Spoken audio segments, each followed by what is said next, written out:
Salut fidèles abonnés, merci de recevoir mes salutations à Go Eco responsable. La terre ne trompe pas, c'est vrai, on ne touche pas avec elle chez les agripreneurs. Ravi une fois de plus de vous servir dans cette énième vidéo où nous allons aborder un sujet d'actualité, très demandé, une question qui est toujours posée car nous recevons chaque jour au bureau ou des messages des personnes qui nous écrivent à ce sujet, à savoir quand est-ce que je vais me lancer dans l'agriculture. Je suis fonctionnaire, je travaille, je compte aller en retraite. Avant de me lancer, on va aborder ce sujet afin de savoir retraite et agriculture. Est-ce compatible ou pas? On va parler de ceci dans cette vidéo. Alors, chers agripreneurs, avant d'entrer dans les détails de la vidéo, si vous nous découvrez à travers cette vidéo, ceci voudrait dire que vous êtes à la recherche de conseils, d'astuces et d'informations qui vont vous permettre de parvenir à une agriculture qui puisse être rentable, stable et durable.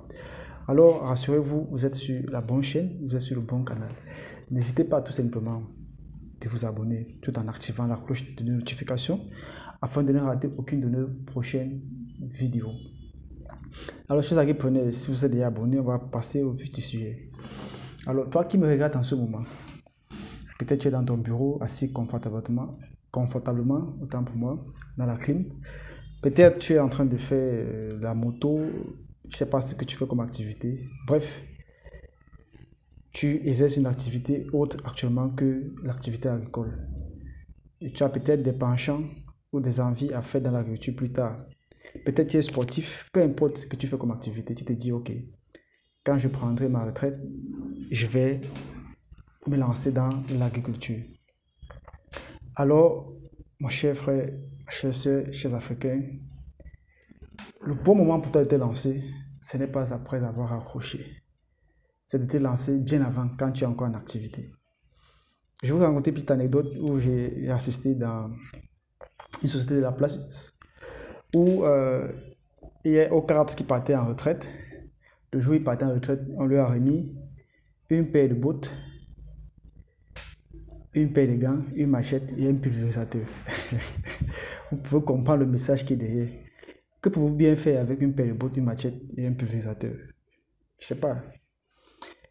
En fait, il faut comprendre chez les agripreneurs que lorsque vous prenez déjà votre retraite, avant de vous engager dans l'activité agricole, il y a beaucoup de manquements, beaucoup de choses qui vont faire en sorte que vous puissiez ne pas atteindre vos objectifs.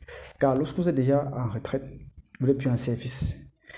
Le fait d'être pas en service, vous avez déjà un potentiel financier qui est affaibli, un potentiel relationnel qui est affaibli, un potentiel physique qui est affaibli. Ce qui fait que tous ces éléments réunis vont vraiment jouer en votre défaveur pour que vous puissiez non seulement mettre en place le projet, mais que vous puissiez être capable de suivre le projet jusqu'à terme. Je prends un exemple encore pour que vous puissiez comprendre ce que je dis. Actuellement, nous avons un dossier avec un retraité au bureau, mais on n'arrive pas à suivre le cours du projet parce qu'en fait, dans sa route, il ne se sent pas bien pour descendre sur le terrain. Une descente est effectuée, il est fatigué, il faut renvoyer. Et le projet prend un coup parce qu'il faut dire en agriculture, c'est le calendrier, c'est le temps. Alors, chez les agripreneurs, ceci étant dit, il faut comprendre une fois de plus. Si vous voulez vous lancer, peut-être il va décevoir beaucoup, si vous voulez vous lancer dans l'agriculture et que vous êtes actuellement employé quelque part, il faut vous lancer bien avant, peut-être 10 ans avant, 15 ans avant, ceci indépendamment du projet que vous voulez peut-être faire. Parce que si vous vous lancez avant de prendre votre retraite, vous avez à votre possession le potentiel financier qui sera là, le potentiel physique qui va vous permettre de descendre régulièrement sur le terrain, le potentiel relationnel, le potentiel logistique et bien d'autres qui vont vous permettre d'avancer dans votre projet. Mais quand ce n'est pas le cas, si vous vous lancez après être allé en retraite, ce sera difficile. Donc, imaginez vous avez lancé votre projet de panier à huile ou d'avocateraie ou d'arbre fruitier ou de verger 10 ans avant et que lorsque vous partez en retraite, que l'exploitation soit déjà en production. Cela peut vous permettre d'anticiper sur votre retraite. Mais si c'est déjà en production, vous voyez que c'est une continuité. Donc, ne allez pas vous ennuyer parce que après avoir accroché, il faut que vous cherchiez où trouver le terrain, il faut que vous cherchiez peut-être des financements, il faut avoir un moyen de locomotion, il faut la ressource et bien d'autres dont chez l'entrepreneur.